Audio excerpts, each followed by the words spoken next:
All right, we're back, and it's Monday. We're going to be talking Championship Monday. Can Michigan do what they haven't done since 1989? We're going to talk Masters Week. Fred wants to make some changes in the golf rules. Pretty sure it's out of spite. We're going to talk about that a little bit. Pistons take the number 1 seed, and it's going to be a good week. Let's roll. Going to see a Super Bowl win. Like, my window is closing, Fred. Never know. I mean, it could happen. I could end up at one of these Chauncey Billups poker games. It's Monday, y'all. My man, Freddie, what's going on, buddy? Just chilling, man. Good weekend. Nice week. Big week coming up, though, for sports and shit. We're just rolling out here, We are rolling. We are rolling for sure. And you're right. This is a big week, Masters Week. I'm pretty excited about that. I'm going to tell you about my vacation. I'm going to take a little short one, and we're going to talk about next week's podcast, and we're going to see what's going to forget all that stuff. Forget all that stuff because I'm excited. And I have to ask him when he comes on. I'm almost positive he's been on the show before, but I'm not 100% sure. I don't remember. I thought he would. I thought he was as well. I thought he was too, and we're going to double check. But now he has a lot of titles. I've known him my entire life. He's actually 4 months older than me, and we talk about him all the time on the show. But now he has a new title. He's going to be called the Bracket King, because he is going to win the It's Monday, y'all NCAA bracket. Without further ado. Well, not necessarily. Let's talk about it. Hold, please. Without further ado, my cousin Doug, and there he is. Doug, what's up, man? It's Monday, y'all. It is Monday, y'all. Fred and I were just talking. You've been on before, haven't you? You know what? I don't know if I was ever on It's Monday, y'all, but I definitely was a couple times on TGI Freddy Pod. Yes. This might be first time, long time, First time, long time. I love it. So Fred just gave me a situation. He says that you might not win. And give me a scenario how Doug does not win the bracket, Fred. If Michigan loses, Farrah wins. No, Doug has more total points. I didn't see that. It must not have been updated yesterday. I thought that Sarah was still in first. She has more total points than Doug. Doug has more total points, and nobody. Gotcha. Yeah. It's a wrap. You know what? They don't update it as soon as the game is over. Right. So I looked and I was like, oh shit. I'm like, if Michigan loses, first of all, I hate when people win pools without the winner, and no one has taken UConn in the pool. Nobody even has UConn in the Final Four, I think. Yeah, maybe. The way it's scratched out to be. Doug, I got to ask, man, I think in my entire life, I've probably only won 1, maybe 2 brackets. How'd you do it, bud? How'd you do it?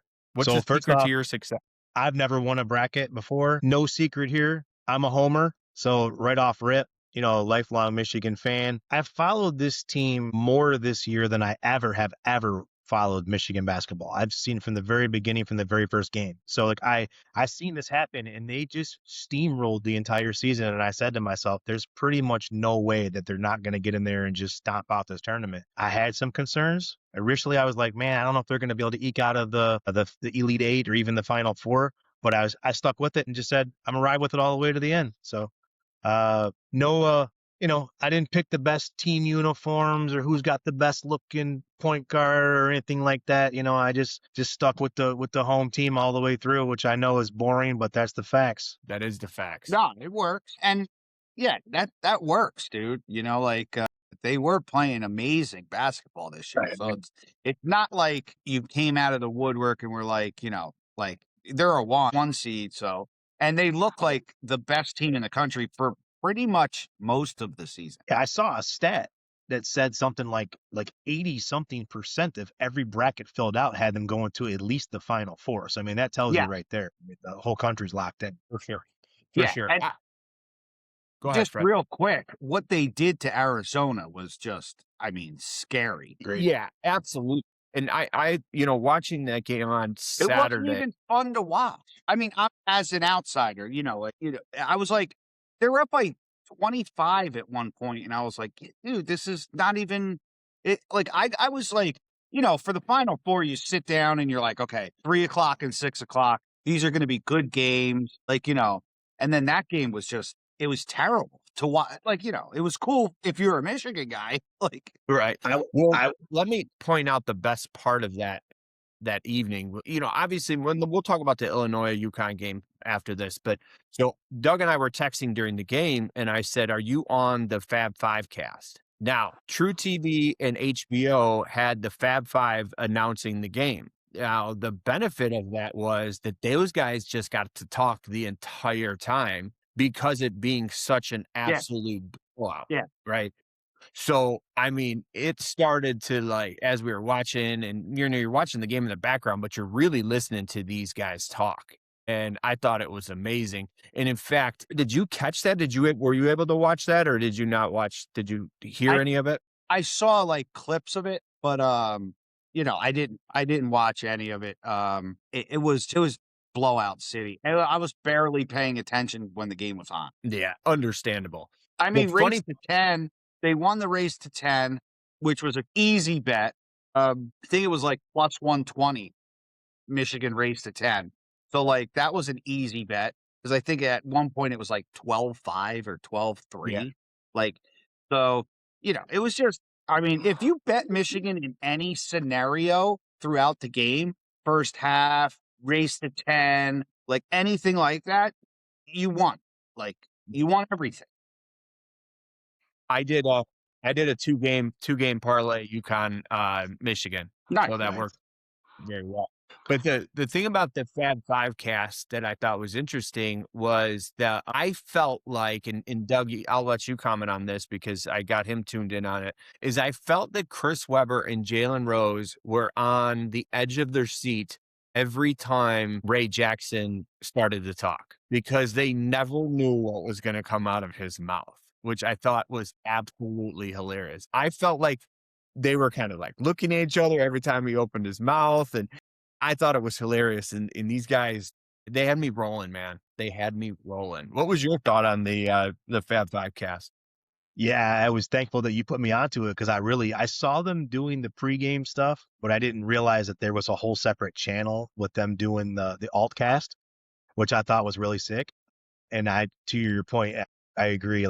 You had, the other three dudes are super polished and they're professionals pretty much at this point of talking on the games and whatnot. And then you're looking over and you're just going, man, I have no idea what he's about to talk about. And you could see some of it was a little bit it went left a little bit and they had to bring him back in. It was pretty funny. And Freddie, going back to the Michigan about how they were blowing Arizona and what they did to them, which was diabolical. I'm watching the game from a perspective of they could have hung a 40-50 piece on them if they really just if they played better. They turned the ball over unnecessarily. They took stupid shots. There was parts of the game where I'm watching and I'm like, we could have just been up another 10 to 15 points easily if we just traded baskets. You know what I mean? So it could have been really. At that one point when they were between 25 and 30 up, they kind of let off the gas. 100%. Almost. They could have beat them by 40, like you're saying, 40 points. It was the score was what they beat them by 22, was it? So, they beat them by 22. Yeah. That wasn't even the game wasn't even that close at all, which is crazy to think. If you looked at the score and you're like, wow, they beat them by 20. Yeah, 20 was being generous. It wasn't even a game. It was very surprising to me, to be honest. Yeah. While you guys were talking, the runner-up just popped her head in the office and was a little bit upset that she's not that she hasn't been recognized as the runner-up in the March Madness pool. But so understandable. Shout out to my wife Sarah for locking down second place.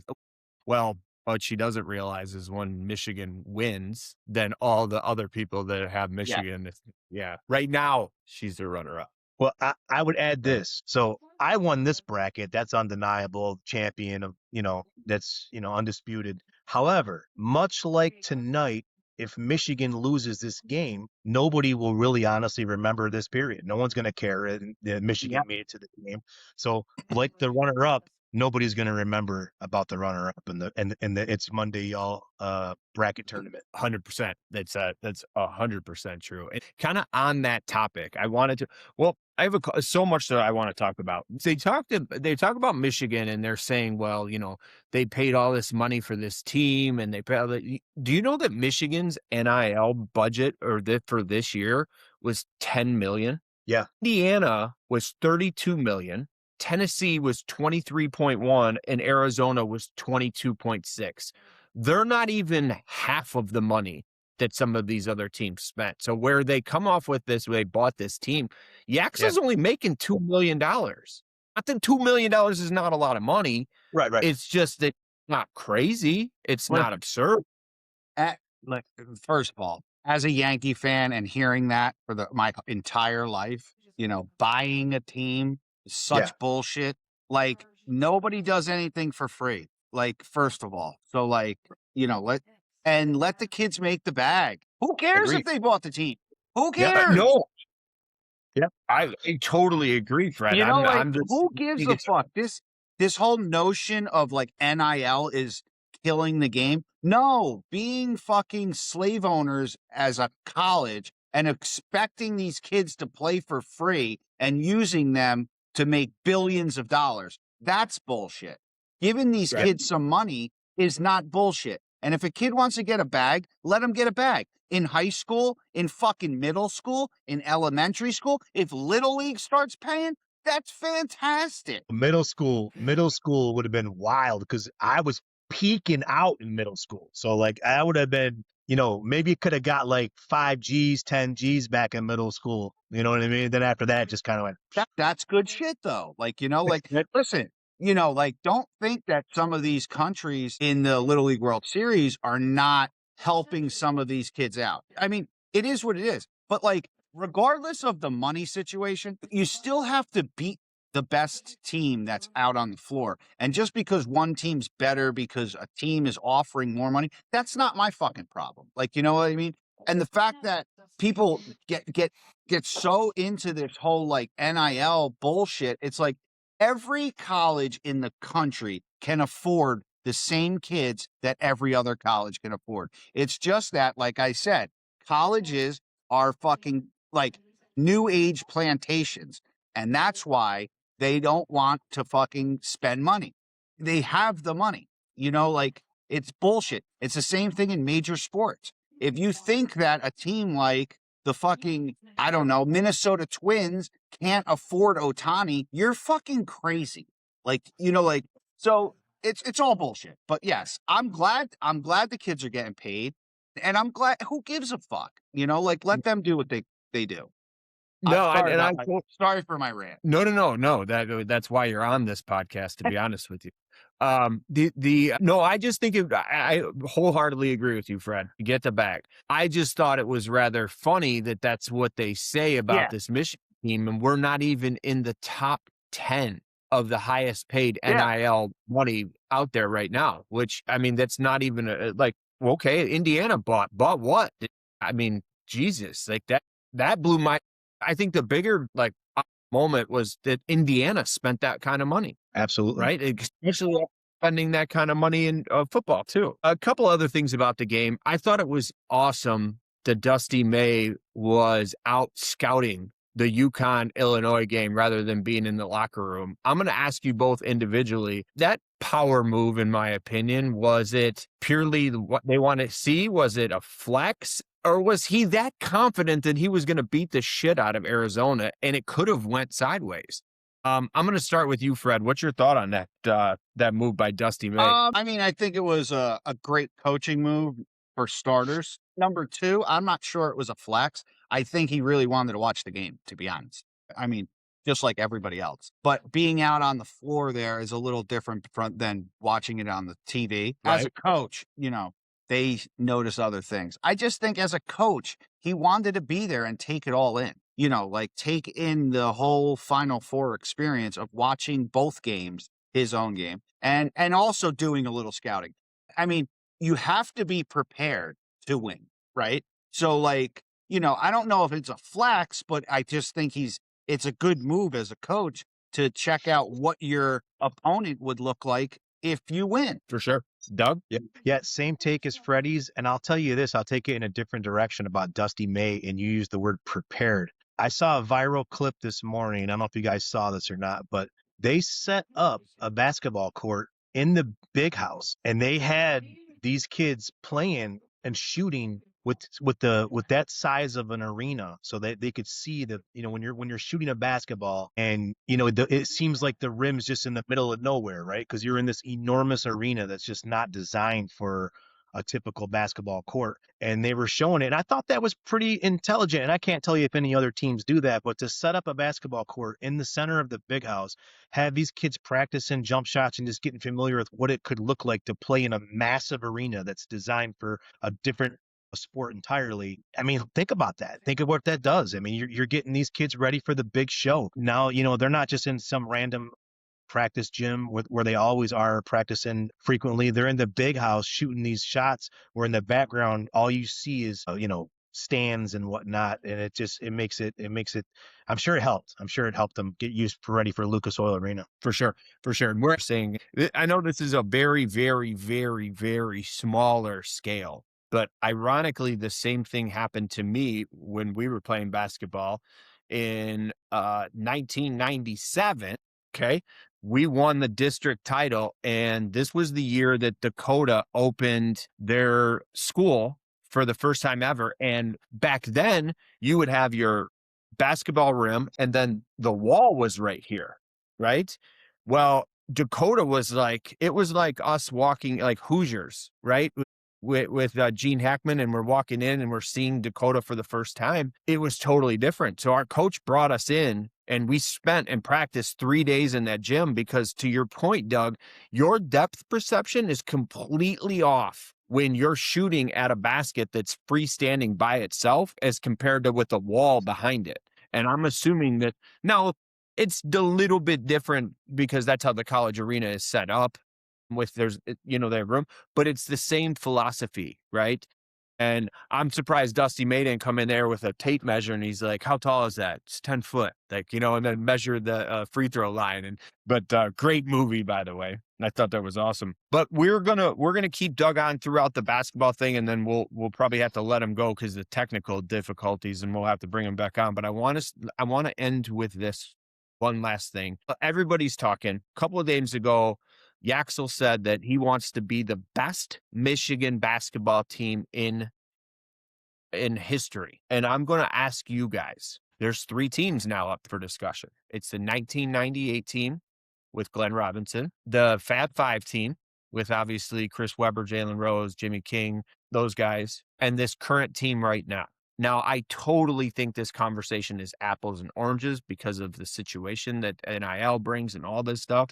But I'll start with you, Fred. Is this the best Michigan team ever in the history of the university? I mean, it's the best team I've seen. 89, it hurts for me to say that just because. Oh, yeah. I forgot about, I was looking that up last night, actually, Fred. I'm glad you brought that up. Who did the Michigan Wolverines beat in 1989, Fred?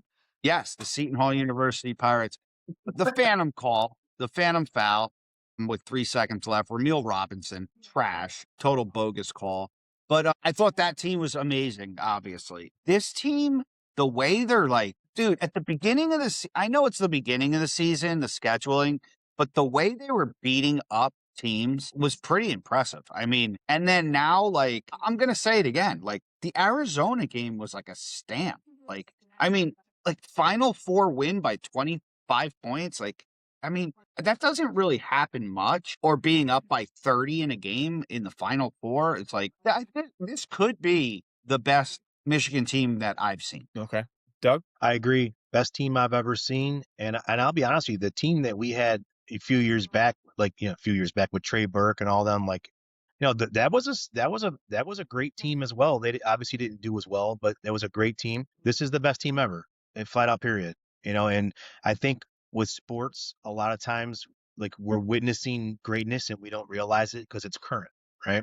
I think that happens a lot. Yeah, no, I totally agree. Your service is starting to get a little better. We might keep you on a little bit longer. You know what I mean? Maybe pay that bill, bruh. Hey, I got to hop off this Mint Mobile. There you go. Yeah, again, I just kind of weighing in the Fab Five era for me was such Awesome. a cool time. Yes. Yes. This was 92, 93 was like, Doug and I are a grade apart in 4 months or 4 or 5 months difference in age, but we grew up in this era, right? So we were both in middle school. I believe I was in sixth or seventh. Doug would have been seventh or eighth. And it was just the coolest thing. And at that age, we were all just starting to play basketball, the baggy shorts, the black shoes. I mean, I remember fighting over like short because they gave the freshmen like quote unquote nut huggers. And then JV and varsity had the long shorts. So you were always trying to hit up a varsity player to use their shorts because you didn't want to look like no scrub out there or have anything just pop out in the middle of the game. You never know. Yeah, you never know. But that's how I felt. But it was such a cool era of basketball. I actually attended the University of Michigan basketball camp with Steve Fisher. And this was while Robert Tractor Trailer was playing at the time. And I had the name and I can't think of who else he played with at the time. Dang it, it's gonna kill me. But again, like it's such a different era, and those two teams, I do truly think talent-wise, that Fab Five team, if they would have stayed together, could have been the best team that's ever played at that school. But unfortunately, that just wasn't the case. Weber was trying to get his bag. Don't hate him for it. I get it. Big Money Ed was trying to serve these boys up with some money, but wholeheartedly, this team and what they were able to do without Yaxel on the court in Arizona, we haven't brought that up either. It's like wild. When Mira had a couple fouls, Yaxel had 2 fouls right out the gate. I was like, this is going to be a problem in the second half. And fuck if it wasn't, man. Insane. Insane. I think that's all I have for that game. Fred, why don't you tell me a little bit about the Illinois UConn game? You said, and I quote, if UConn wins against Illinois, you have UConn winning it all. Are you still staying with that? Yeah. And I don't feel it in my gut just after watching the Michigan game. It'll be interesting. I think it's going to be a better game than an Arizona game. But yeah, I think that the way that UConn's playing and being coached right now, and how I feel about that, that could be the only way they win. Now, I'm not saying he's going to outcoach Mag, but like the only way they win is, and they looked really good against Illinois as well. Like they were like hitting on all cylinders, like everything was working. So like, it'll be an interesting game. I mean, odds are right now, if you look at the numbers in Vegas and stuff, it doesn't look like, they're not obviously favored. But yeah, I'm going to stick with UConn. 7.5? Is that what the line is as of right now? I think it went down to 6.5. It opened at 7.5, went down to 6.5, which means, a lot of people are betting UConn. So I don't know. Now UConn is hot right now. Let's be honest. And this kid that's Alex Caravan, this is his 3rd national championship game. Okay.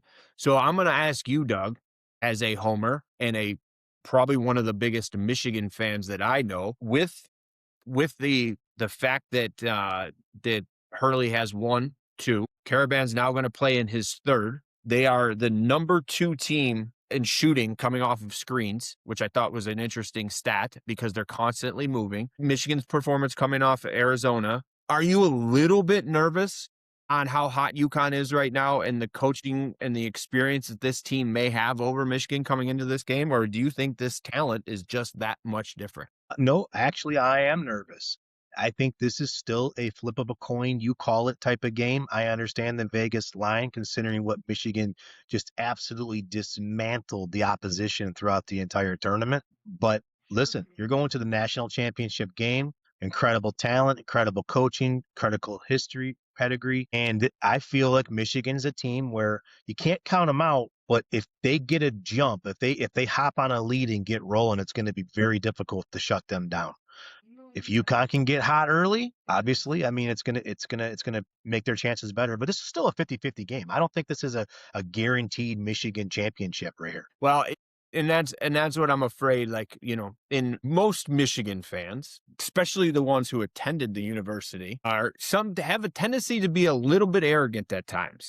They always say that, how do you know somebody's graduated from the University of Michigan? Just wait 30 seconds and they'll tell you. But to be honest with you, if I graduated from Michigan, I'd probably tell you too, like all the time. But unfortunately, when I applied for the University of Michigan, they said the only position that they had available was the janitorial work. So I decided to go to Ferris instead. So they kind of laughed at my application. But I hope that the arrogance doesn't get in the way. I hope that they ride it out. Let's see, but I hope it's a good game. One last question we're going to talk about tonight, and we're going to move on. Doug, your service is good, so we're going to keep you on it until you crap out. Doug, you and I keep a very, very, very similar night schedule. What are you going to do in preparation to stay up past 10:30 on a Monday evening? I ask because I'm probably going to do the same thing. So what are you going to do in preparation for this? Are you going to eat dinner late? Are you going to stay at work later than you normally do? What are you going to do differently that's going to allow you to stay up extremely late for a national championship game tonight? Yeah, definitely going to eat later. Okay. Pro tip. And I'm going to guzzle at least 2 to 3 energy drinks until my heart palpitations kick in. And you know what? If we win tonight, let's be honest, like going to bed after that's going to be impossible. Tomorrow morning is going to be rough. It's going to be rough. The only way I go to bed anywhere near on time tonight is if Michigan's getting blown out by like 25 and I'm just so thoroughly disgusted that it's just night-night. That's it. Last question really quick, and we're going to move on. Over, under 4.5 Cork Zeros for you during the game. You taking the under? Over. I'm going over. Oh. Yeah, I'm already starting it out earlier. But he loves his Coke Zero. Yeah, I'm almost 4.5 already. It's only not even 2:00 Eastern Standard Time, Fred. Yeah, I mean, I was gonna say out here, a game starts at like 5:30. I'm not even gonna ask you, bro. You're just getting started out there. Just getting started. Moving on, obviously. Well, we'll talk. I'm going to bring this up now because Fred bashed me last night. He says I hate women. I hate women's sports, but we have to. I'm serious, Doug. This is how he does me. He thinks that I don't care about the women's movement. He bashes me constantly. So we do have to give up the fact. Congratulations to the UCLA Bruins women's team for winning the national championship, Fred. Did you watch the entire game? I did not watch the entire game. They won. First win for the Bruins women, first national championship. Glad that Lauren Betts got it. Juarez too went off and watched a lot of the highlights of it. But yeah, no, the big surprise was UConn, to be honest, over the weekend. So, UConn losing to South Carolina Friday night. That was the big, I think, the big game of the tournament. Yes, UCLA winning a national championship is amazing. UConn losing to South Carolina actually by like 8 or something like that, 10 maybe. That was big. That was big news. Yeah, and I mean, was. obviously, what happened afterward. We'll talk about that in a second. Doug, I have to ask you really quickly. I think I know your answer. Doug, did you watch any of the NCAA Women's Championship game? Absolutely not. I love women. Okay. Okay, I was just going to ask the same thing. I was just going to ask the same thing. If you asked me about anything related to women's basketball, I would be better off trying to solve algebra, math problems, or anything like reciting the alphabet backwards or anything like that. I don't know anything about it. Fair enough. I will bring up this last point before we go on, and we kind of talked about this off air. And in the conclusion of that South Carolina UConn women's game, the godfather of NCAA women's basketball, Fred's boy Gino, wants to start a fight with Dawn Staley, the coach of the South Carolina Gamecocks. And his reasoning behind the fight was that she didn't shake his hand at the beginning of the game. So he body bumps her at the end of the game. Now, we're talking a man and a woman. I did some stats here, Fred. Gino is 6'1". Hold on a minute. Gino's 6'1". Dawn Staley is 5'6". Gino is 72. Dawn is 55. Who do you got in the fight? Who's winning? Dawn Staley grabs him. Yeah. I'm totally with you. The whole thing was a little weird. I mean, yes, the Little video. weird play. Well, the A video little. from the beginning of the game where she didn't shake his hand or whatever, she was like in the huddle, like, like pumping her team up and stuff, and he was just standing waiting. So I get and that was bullshit too. That was a bullshit excuse from him. He was also mad about the fouls that weren't called. At one point there was late in the game, I think there was 6 fouls called and they were all against UConn.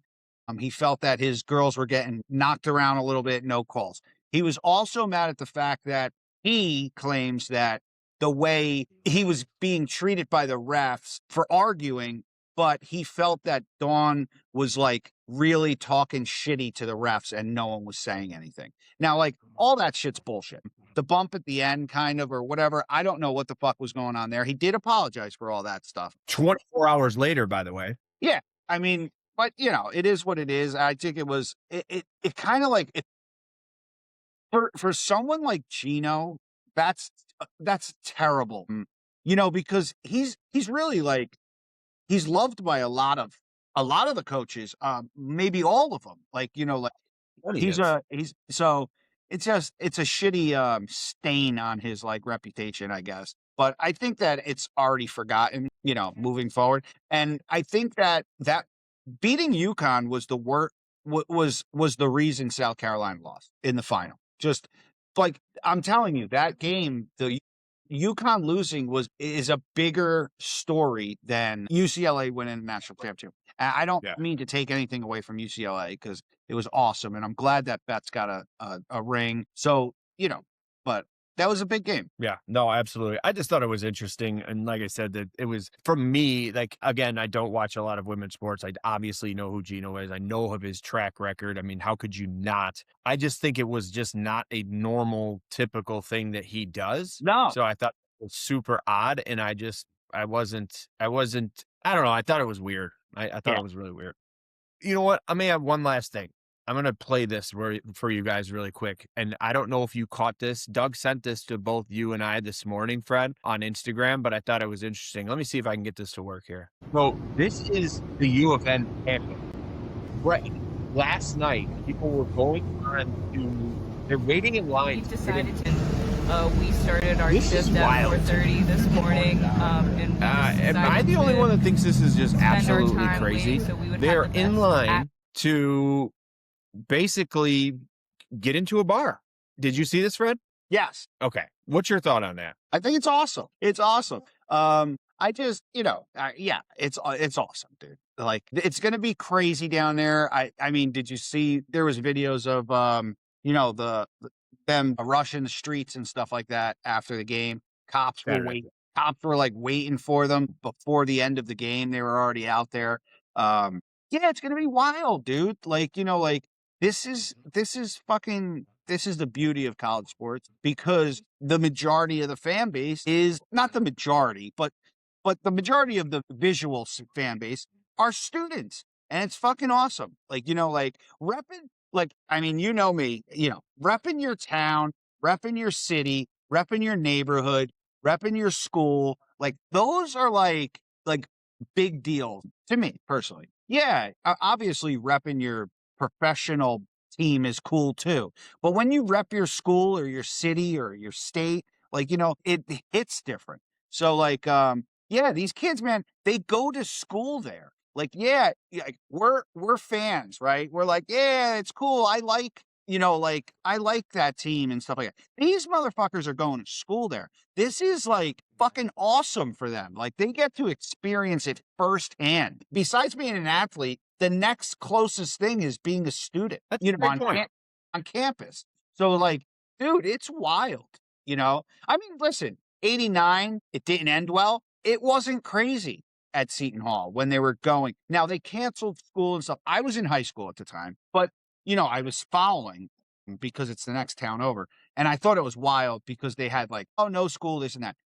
That Seton Hall, stuff like that, these little private universities, the Madonnas of the world, they don't compare to U of M. Yeah. Like the capacity of what's going on in Ann Arbor. Like, this is awesome. Doug, if you went to the University of Michigan, go down there.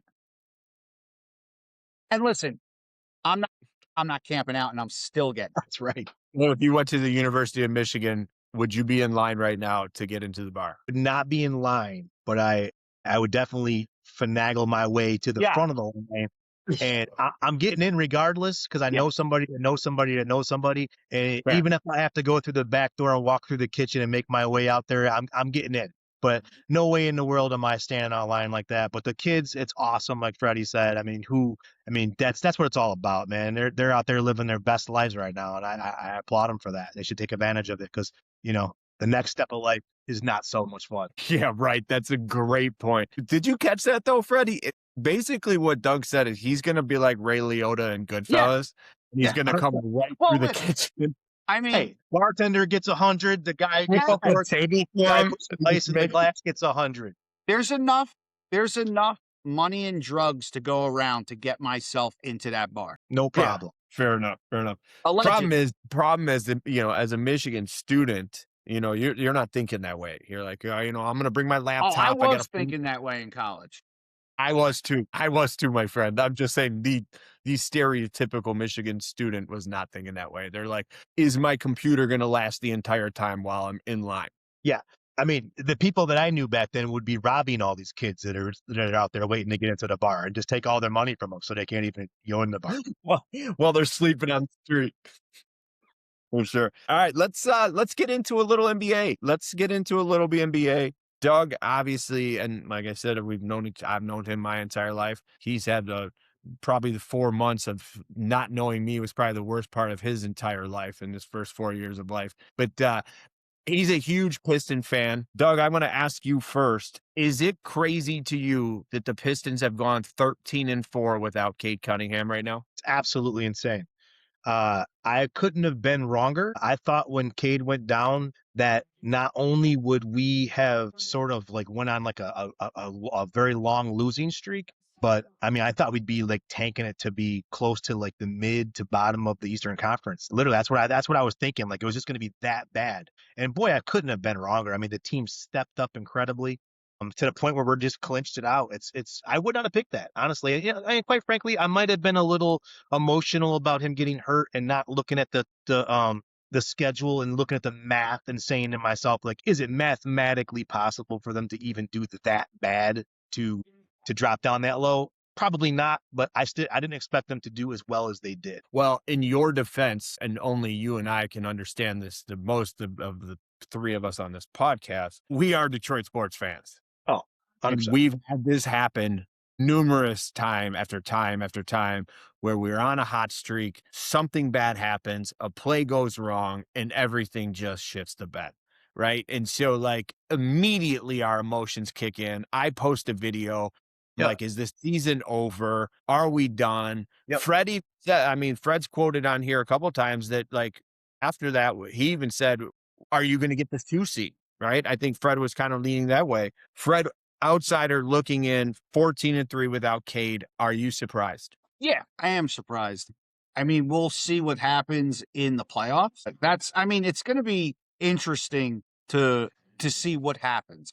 Are we talking playoffs yet or just Detroit? Yeah, we'll roll okay. Right into it. If they get by the first round, I don't see them getting by the second round. Now, even if Cade comes back, that's just me personally.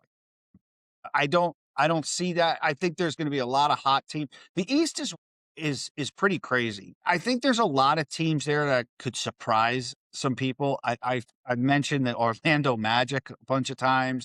I just think they're a weird team. But yeah, no, I mean, can the Pistons come out of the East? Yeah, because I think Cade's going to come back maybe right around the first round. Isn't that what they're saying? Yeah. They said mid-April. He's going to be reevaluated at the end of this week. Yes, I believe. I think it was like one more and week. This is the last week of the regular season. So like, yeah, he could be back. I'm sure he'll be on some minute restrictions and stuff like that. But yeah, no, I think the Eastern Conference is pretty wide open almost. It's pretty weird. Like as opposed to the West. I don't think there's teams in the West that are going to be like in the 8, 7, 6, 5 seed that are going to like surprise anybody. but I think in the East it can happen. Yeah, fair. Doug, your prediction, let me ask this. Let me ask this, because I think we're all in agreement here that I think that somebody from the West is going to win it all. Whether it's OKC, whether it's the Spurs, whether it's Denver, somebody like that. I mean, look, if we make a run and we win it, that's awesome. Let me ask you, Doug, what do you think is a successful season for the Pistons going into the playoffs right now in the state of this team? For me, it would be Eastern Conference Finals at minimum. And I would like to see them do very, very well and be competitive in Eastern Conference Finals. I would be happy with that. I would say, like, man, that's incredible that we went that far and we did that well. That's where I would leave it. I'll tell you this about the Pistons. I mean, this isn't like a recent thing. I'm a lifelong Pistons fan, and looking at this Pistons team specifically and their consistency of how well they've been doing, it's going to be tough for any team to get them out of there in a 7-game series. They just don't lose that many games, especially back to back, et cetera. Is competitive as it is in the East, and I agree with Freddie on that. And that it really kind of is anybody's run over there, but it's going to be tough. The Pistons are a tough out. If you watch them play throughout the season and you watched even those games that weren't that important, even the games that they lost, even the games that some of the ones they eked out at the very end, they played every second of that game, and they claw and they fight, and they're right in it. And they've been playing playoff basketball the whole season.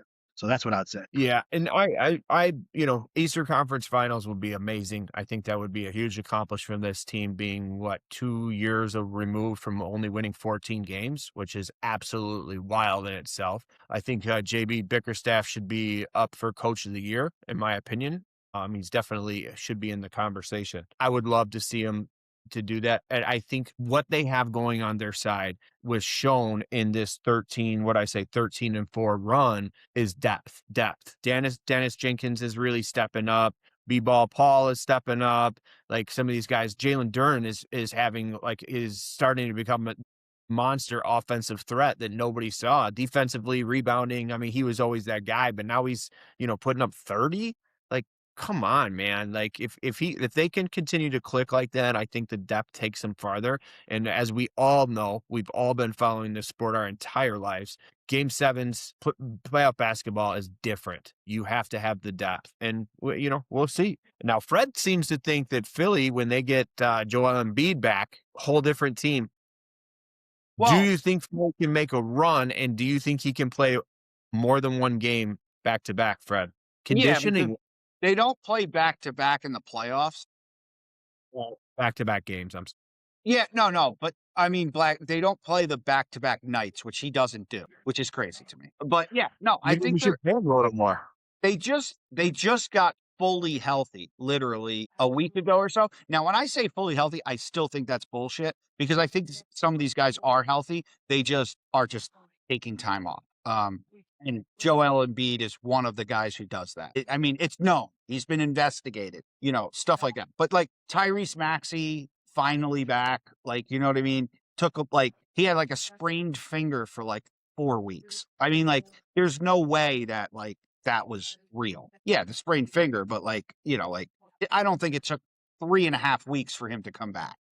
Now he's back. VJ, Rookie of the Year nominee. And then, you got Paul George back off the sauce.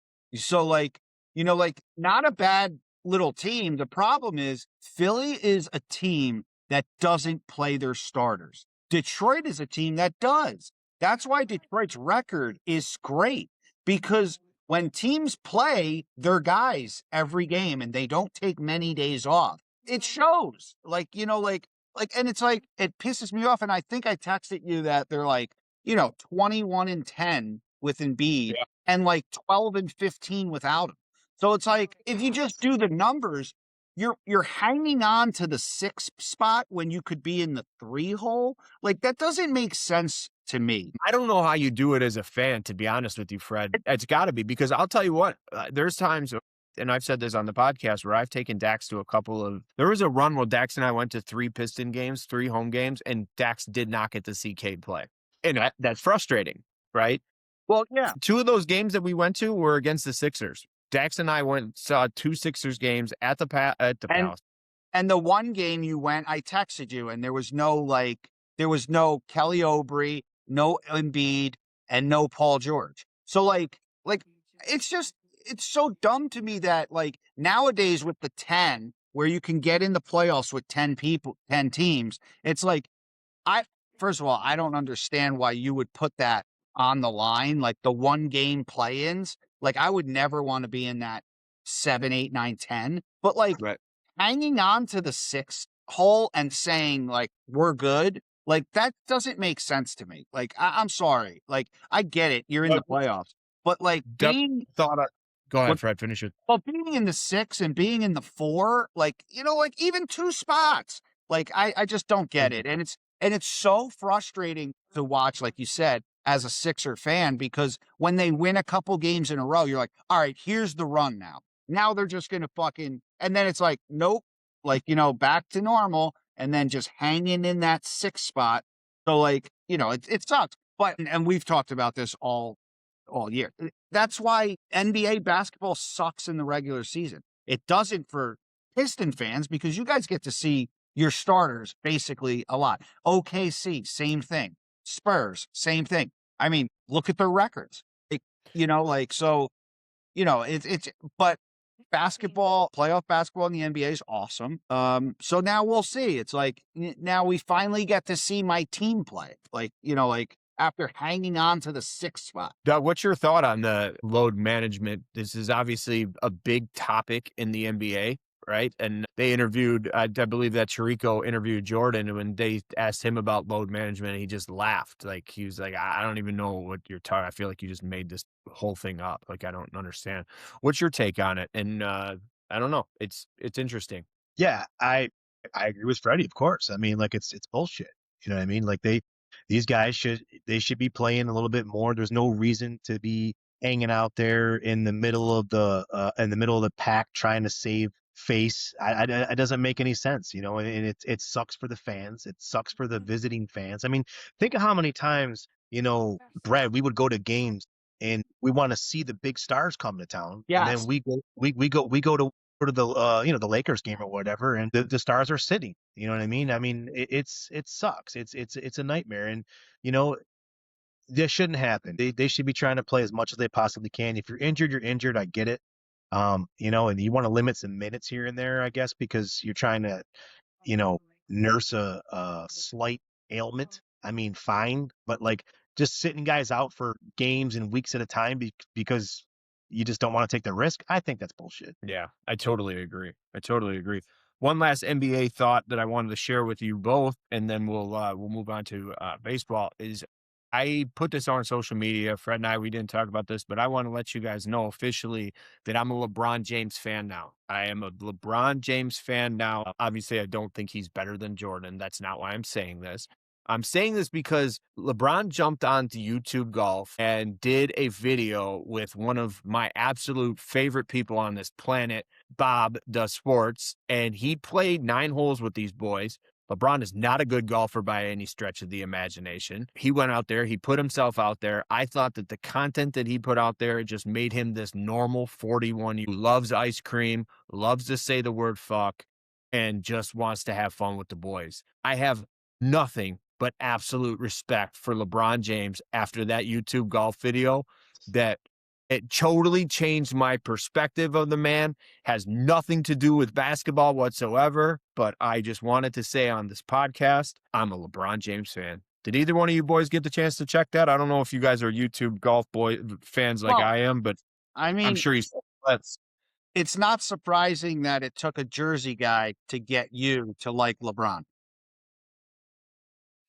So, as you know, Bob is from Jersey. It's kind of like the podcast. Like you brought me on to boost your ratings, Fair enough. So that's what, like Bob brought him on to give him a little more recognition. That's what us Jersey people do. We care about everybody else but ourselves. Understandable. Doug, did you catch any clips? Although you're not a big golf fan. Yeah, but I don't know anything about golf. I know more about tennis, boxing, motorsports. I mean, I probably know about as much. I know I probably know more about women's basketball than golf. I mean, quite frankly. So, I mean, like, I don't know much about it, but I did see the clips. And quite frankly, I've always been a LeBron James fan. I've Yeah. never not liked LeBron James. He's a great dude. He does great things in the community. He's an incredible athlete. He's an ultra competitor. I've watched his shows that he had on HBO for a brief run where he would do the interviews in the barbershop and stuff like that. I thought that was dope. Like, I think he's a great guy. I don't think anything watching him as a high school kid come into the league, we've watched him grow up. Literally, I remember being there, and I couldn't have been wronger about that. I remember back then I said this kid's gonna fizzle out because they gave him way too much, prime time. And boy, I couldn't be wronger. I mean, quite frankly, let's be honest. Look how many years this guy's been in the league. He's gonna go down. Brett, cover your ears. He's gonna go down as one of possibly the greatest of all time. Okay, and I'm not comparing him to Jordan. There's no comparison, but I am saying this guy he's the man. And if anybody says otherwise, they're full of shit and they're just being a hater. Yeah. Yeah, I totally agree too. I agree. Obviously, I have a biased opinion, and it's more of a nostalgia. It's more of a what my childhood was about. So you'll never convince me otherwise. I don't give a shit what you say. But it is like for somebody and to Doug's point of getting into the media at such a young age to have zero issues, whether it's, with the police, with anything, with whatever, zero issues. You never hear anything about LeBron James. That itself is an accomplishment. But yeah, that's pretty cool. Absolutely cool. But yeah, LeBron James fan here, boys. Jumping in real quick, we'll do.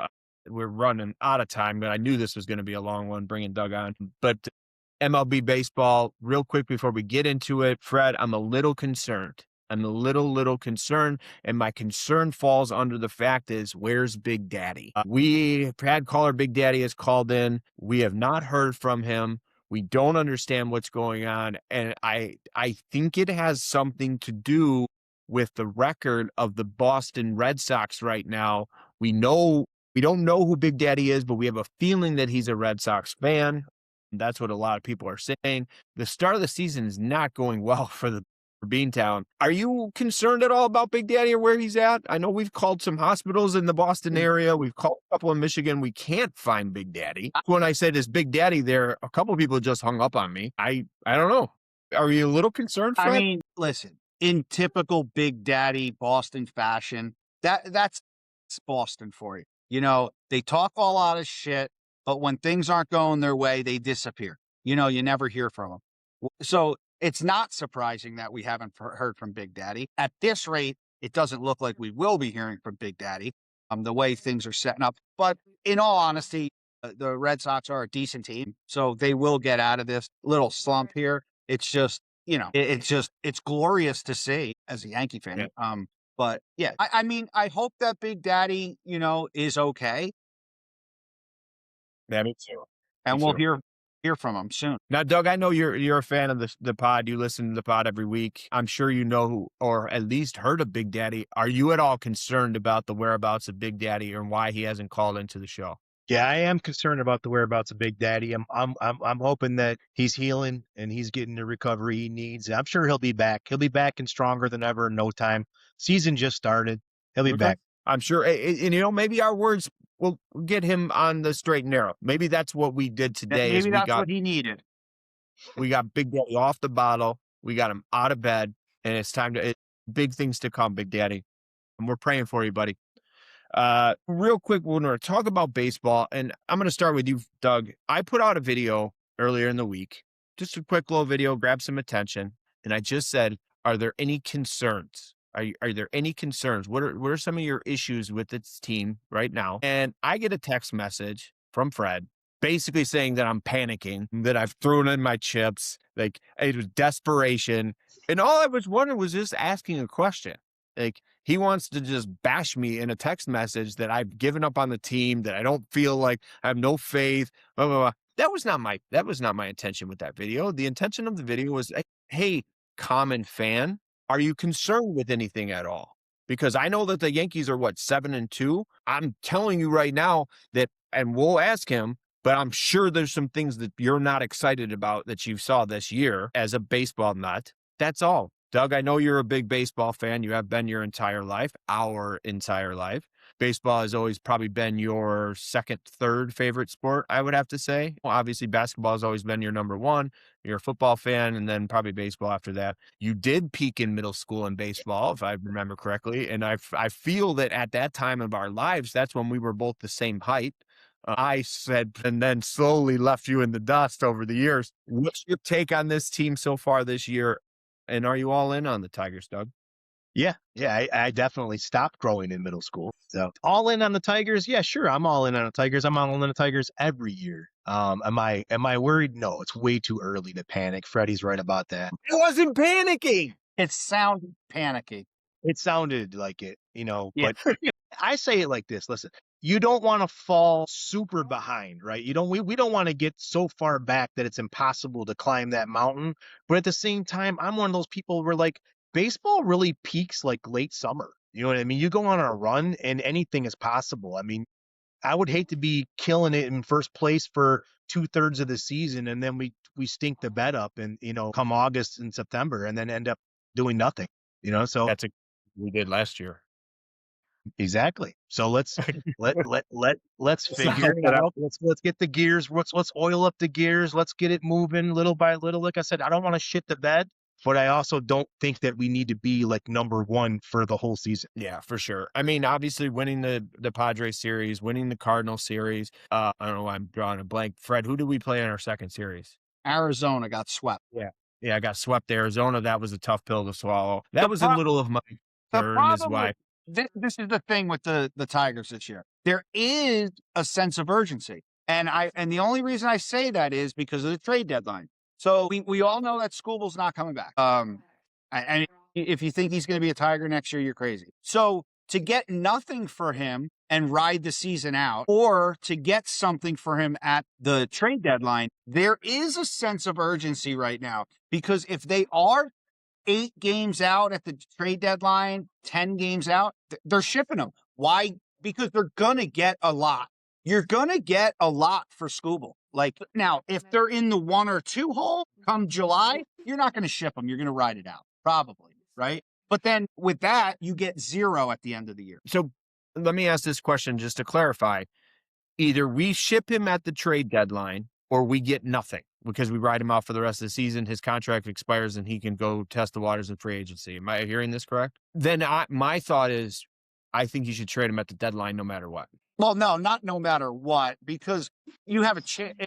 If you were playing like you were last year, with the chance to go to the playoffs and fucking win a World Series, I mean, I think that's bigger than trading him at the deadline. That's just me personally. And I'm a fan, and I'm not talking about the business end of it. I understand the business end of it. And that's why I feel like I understand what Doug's saying. It's a very long season, and you shouldn't be concerned early. The problem is it's a tricky situation with the Tigers this year because of that. I don't think that anyone truly believes that the Tigers will sign him in the offseason.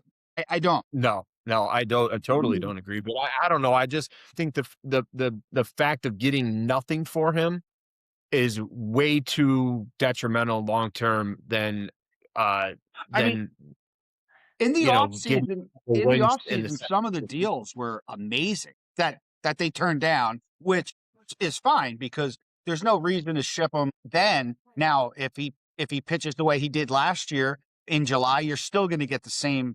You're going to get the farm for him. You're going to get a ton of shit. Now, that also doesn't bring you out of the running. So you lose a guy who plays 1 day out of every 5.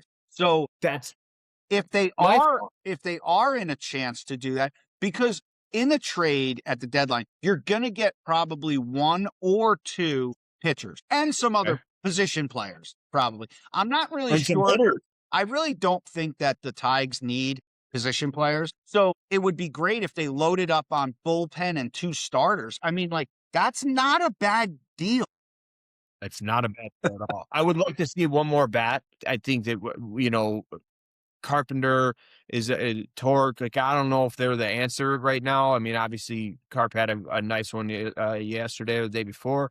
but I feel like we need a power hitter, man. I really do. I really, really think we need a power hitter, somebody that we can rely on. I don't think we have that in our lineup. Yeah, I mean, it's gonna be interesting the way things play out, and I'm hoping that the Tigers play well because I want to put the pressure on them. I want to put the pressure on Illich to say we're gonna ride it out or we're gonna ship the guy. Like, because if they drop to the 4th spot and it's in June, July, he's gone. Yeah. You know, like, and that's not that much fun because, you know, like, you don't want to be out of the race with 2 months left. That sucks because in the summer, there's only baseball to watch. And when your team isn't in the running, it's fucking brutal. Now we'll bring it up here, Fred, because I know you want to talk about it. 7-2, my friend. 7-2, looking pretty damn good. 7-2 should be 9-0. Bullpen blew 2 games, but you know, it is what it is. It's baseball. They're looking good. They're not even clicking, which is good. April, and I told you this, I think, before the season started. April is a very big month for the Yankees because we start the season off missing 3 of our 5 starters in pitching. So, you know, one comes back at the end of April, one comes back at the end of mid-May. So we get Cole back in May. We get Rodon back at the end of April, beginning of May. So that's 2 starters right there. And we're missing on our back end of our rotation. Not everyone's hitting. It's still early, but like, you know, finally Judge finally starts hitting. I mean, I thought they would find Nancy Guthrie before they found Judge's swing. But you know, that's beside the point. But yeah, no, not clicking yet, but we're getting there. Right. And then obviously we are running super late, so we're gonna end with the Masters talk. We'll talk real fast because I know Fred wants to bring up something in regards to that. And I know, Doug, if you're gonna watch any golf this weekend, is the best time to watch golf. Absolutely, even if it's grabbing a couple pimento cheese sandwiches and watching a little bit. This is my favorite week of the year. I am actually traveling during the Masters. This is not planned. It was planned, but didn't put 2 and 2 together. So I'm leaving Saturday morning to go to Texas. I'm going to be watching it. I'm going to be playing some golf down in Texas, although it looks like it's going to rain. Stereotypical Brad and Sarah vacation situation. But I will be watching. I will be tuned in. I'm excited for the Masters. It's my favorite golf event of the year. And Fred, you messaged me last night and you said that you wanted to talk about something in regards to golf in general. And I think that your comment is out of spite. Because of my opinion on baseball. Let's go ahead, Fred. Why don't you tell me what your thought is? I think there should be a shot clock. There's too much bullshit in between shots and chit chat and all that. Like, I've heard so much about this pitch clock in baseball and rushing these guys to pitch within 15 seconds.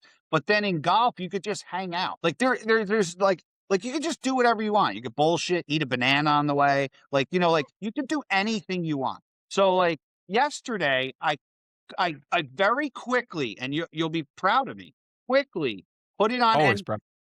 What's that? I'm always proud of you, Fred. Preach. I quickly put it on Channel 4, and this guy, it's like Rory McIlroy, but it's not. Okay. It is similar name. Okay. Not sure. He hits an eagle in the 17th to come 1 stroke back. Okay. In the tournament yesterday. I didn't watch any golf.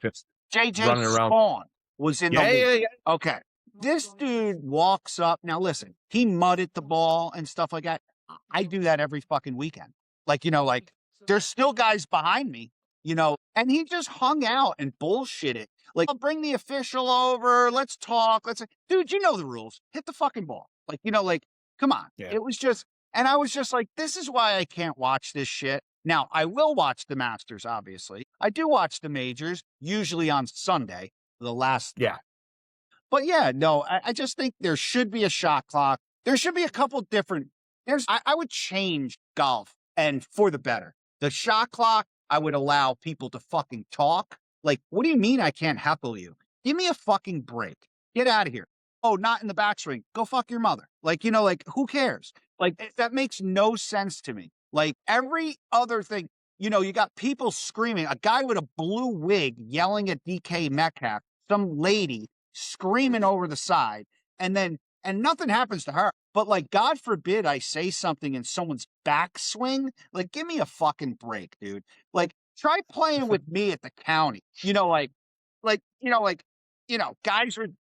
Guys are flying by, go like in the cart on your backswing, going like, dude, you're like, oh, come on, bro, don't do that. Oh, fuck you. Yeah, there is golf etiquette, but I think we need to make it a little more edgy. And I think that would help with viewership. My God, Fred, you have me crying over here in the office. I thought it was out of spite because I would pro pitch clock for baseball. It is a conversation about that. I do think there's a little too much in between. I do think these guys should be mic'd up.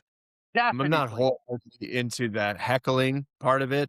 I kind of takes away from it, but I do think that they need to be mic'd up. I don't think it's pitch clock or a shot clock is a terrible idea to kind of press the issue a little bit because, to your point, dudes are rolling up eating bananas and power bars. So I get it. I get it. With Doug, do that me a being favor. said, I will give you my my pick. Are we going? Good. We going picks? Yeah, let's go picks. I'm going Cameron Young. Ooh, I like that pick, Fred.